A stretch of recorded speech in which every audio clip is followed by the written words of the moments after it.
Hi, today we're going to be talking about supply and demand, which is Unit 2 and the beginning of microeconomics. So the first thing we need to talk about is what's a market? And it's basically where sellers or businesses and buyers, who are the demanders, come together. So think about if you go shopping in Old Town or at the mall, you're basically a consumer who's demanding a good or service, and businesses are providing the product that you buy. The supply schedule represents what businesses provide, and it's what they'll provide at each price in a given time period. And the sellers are also referred to as businesses or firms or producers or industry. So anytime you see mention of a business or producer or corporation or firm, we're thinking of the supply schedule. So that price, as the price goes up, businesses will provide more of a product or service. And why is that? Well, because if they can sell a t-shirt for $20, they'll make more money. If they sell a t-shirt for $1, they make a lot less money. So at a higher price, a business can make more money, and at a low price, they make less money.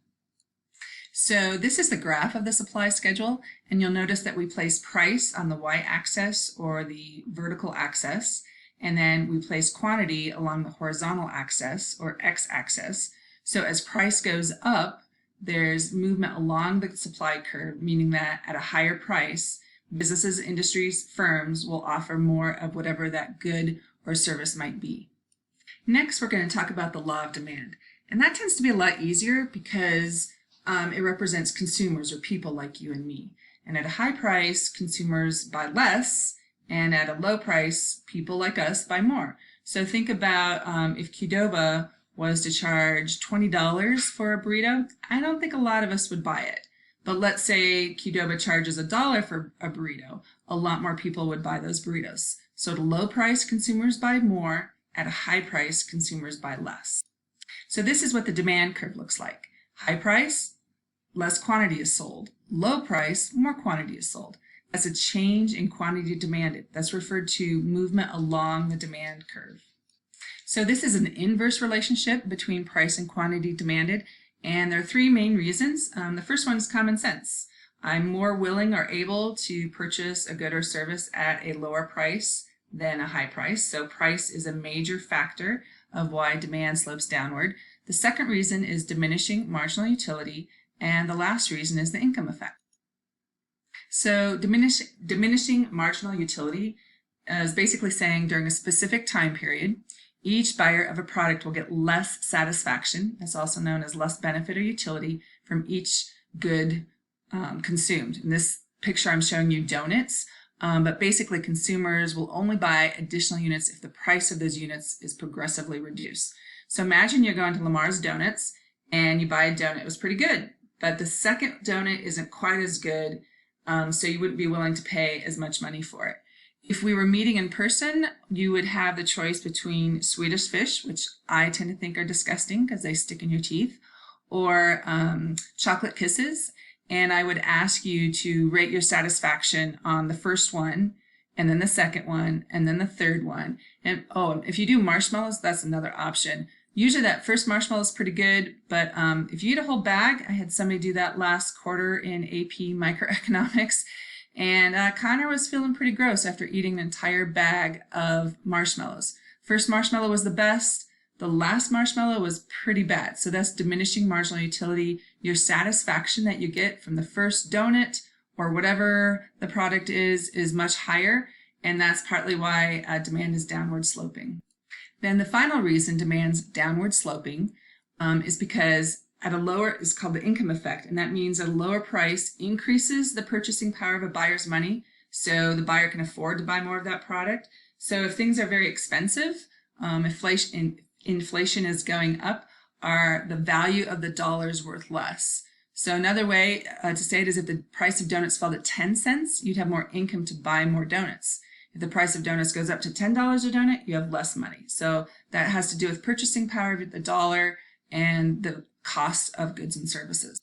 So this point where demand and supply intersect is referred to as equilibrium. And if you remember Adam Smith, this was his invisible hand. This is the market figuring out what people are willing and able to spend and the prices that sellers or businesses are willing to offer the product. So if a business supplies more product than consumers demand, a surplus exists. I haven't been to the store today, but my guess is King Soopers and Safeway. If you think of that area where they were selling Easter candy and decorations, my guess is they're lowering the price on that. They want to have people buy it so it gets it out of the store, and basically they can move in the next holiday item. So surplus, businesses lower the price to equilibrium. And then if you think about when consumers demand or want more of a product than businesses supply, then a shortage occurs. Sometimes we see shortages on Black Friday. The businesses will charge a low price, and there used to be lines at Best Buy. I don't know if that still happens on Black Friday. Black Friday is the day before day after Thanksgiving. So when a shortage is occurring in most markets, typically the business will raise the price to equilibrium. I don't think we saw that with toilet paper, even though we were seeing a shortage. I think that was probably short term. But in a lot of situations, if consumers want the good or service more than what sellers are providing, then typically the price will go up.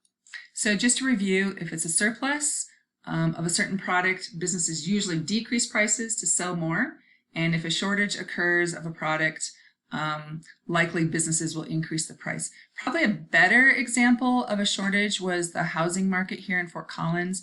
We had a shortage of apartments, and so the price for rent and the price to buy a home in our community over the last few years really went up very rapidly because the job market was so strong at the time, and people were moving to Fort Collins and needed a place to live, and CSU was growing and Woodward was growing, and so we had all this growth in our community, and we didn't have enough housing. So the cost to rent and buy a house went up quite a bit. So just a quick recap, supply starts at the origin and goes up.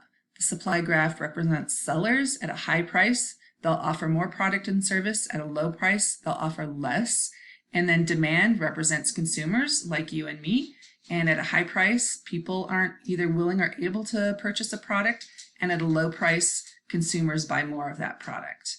The next time we meet or talk, we'll talk about what causes the curve to shift. That's the entire schedule or movement of the curve, because this graph could represent thousands and thousands of consumers for a certain good or service, and the entire curve is going to move left or right. Right now, we're just talking about movement along the curve, and that's due to a change in price. So we're going from point A to point B, which isn't on this graph, but it's movement along the curve. Thank you, and have a great day. We'll talk to you again soon. Bye.